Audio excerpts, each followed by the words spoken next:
It's the Garden Games podcast. Thank you for joining me.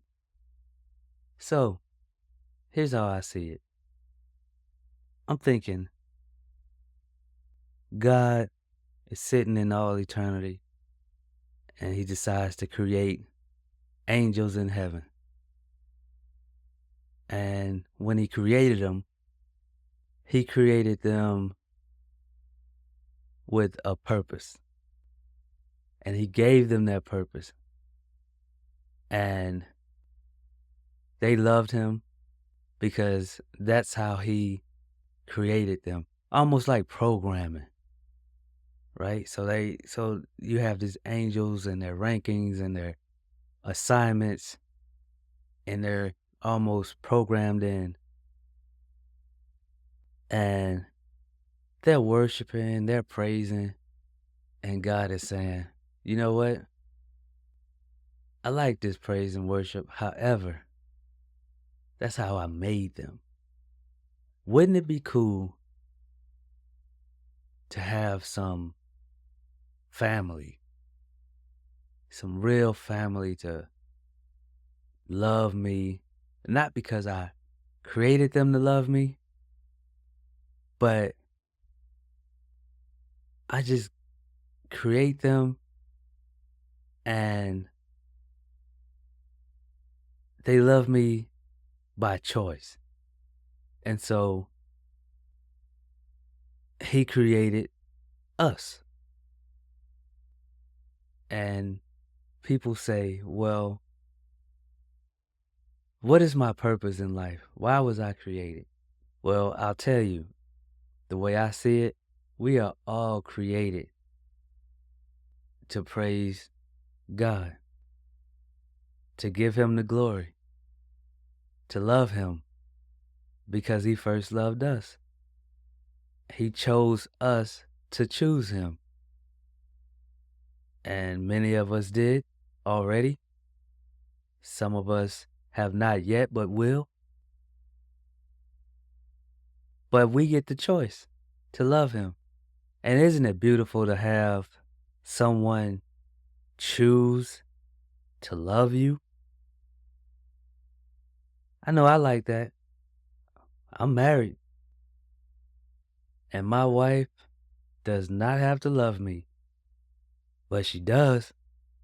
It's her choice, and I love that. I praise God for that because it's not like that for everybody.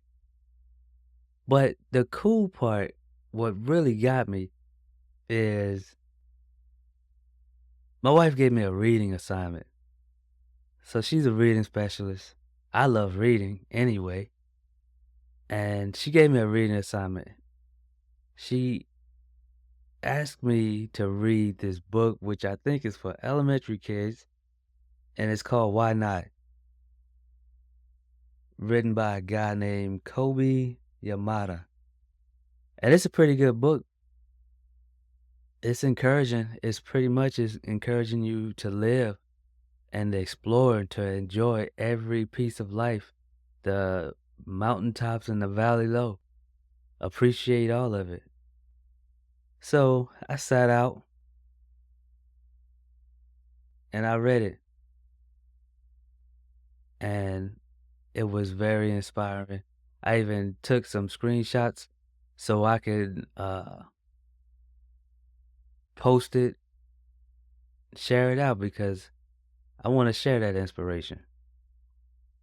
And so as I'm just kind of looking at the book, I noticed uh, a line on the cover that says, "From the author of the New York Times bestseller, What Do You Do with an Idea?"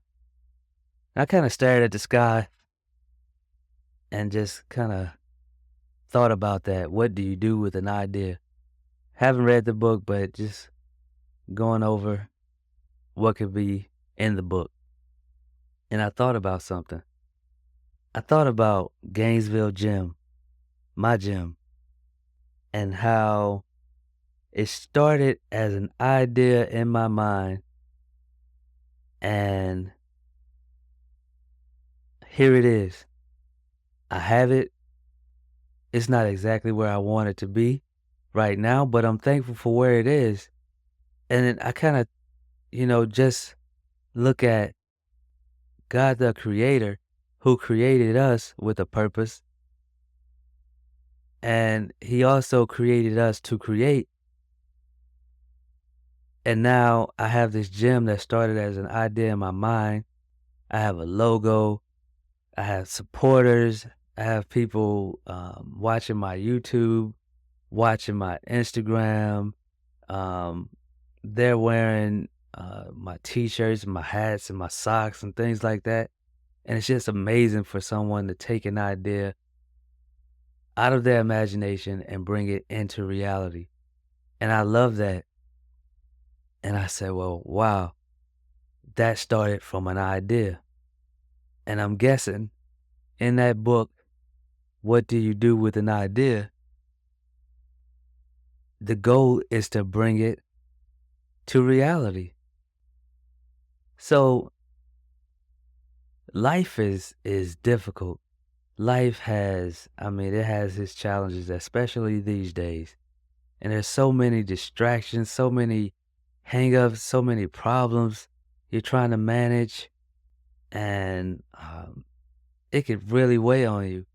And before you know it, you look up, you no longer have your youth. You're a senior citizen. Or, depending on how fast that goes and how long it takes you to look up, you could be on your way out. It's an unfortunate truth, but it happens all the time.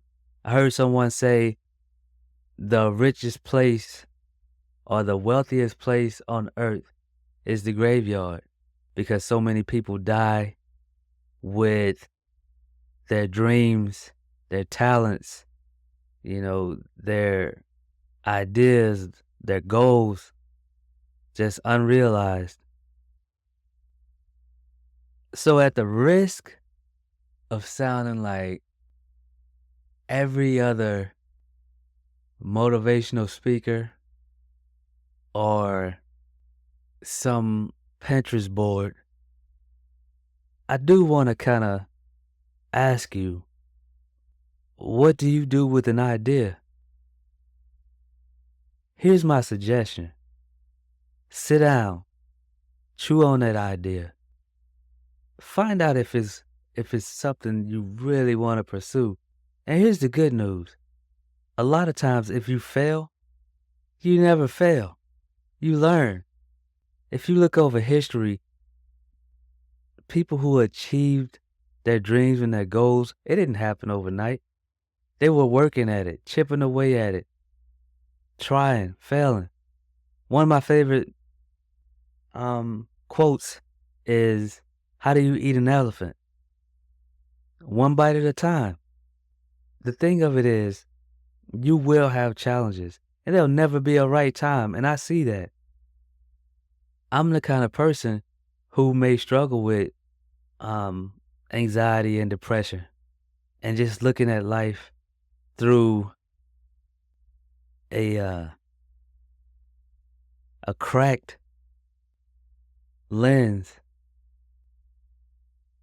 But what I noticed is I'm not doing anything that I want to do. I'm not achieving any dreams, any ideas. And the blessing is I have my wife around me, and she's watching, and she's reminding me. She said, "Hey, you've been talking about that podcast since 2019." And I never realized that's how long it's been. 5 years. So I said, you know what? Maybe I'll be great at it. Maybe I won't. But because I said I'm going to do it, I'm doing it right now. So I started. I don't have 1 million followers. I don't have 1 million views yet. But I'm going. I'm going out of respect for myself. I'm going just to say, you know what? I said it and I went after it. Whether it takes off or not, I don't know. I'll try to get better at it. I'll try to do what I can, but I'm going to go after it. And there's so many people that may be scared to get on the dance floor because of how they're gonna feel. Maybe they can't do the latest dance moves, but you're on the floor. You're on the floor. Who knows? You might wind up in the Olympics. Hey, you never know. But what I tell you is, when you have that dream, that idea, that passion on your heart, the worst thing to do is just let it sit there. The best thing to do is take a shot. Take another shot, and another shot, and another shot. Sit it over, pick another idea up. Go. Because I believe ideas spawn ideas, and passion spawns passion. Discipline spawns discipline. So the more you go, the more you pursue, something will land. Something will stick. So keep moving forward. Try it. Get that idea and give it your all to try to bring it to reality. That's the God and Game show today. Tell me what you think about it. Leave a comment. Share it. Thanks for tuning in.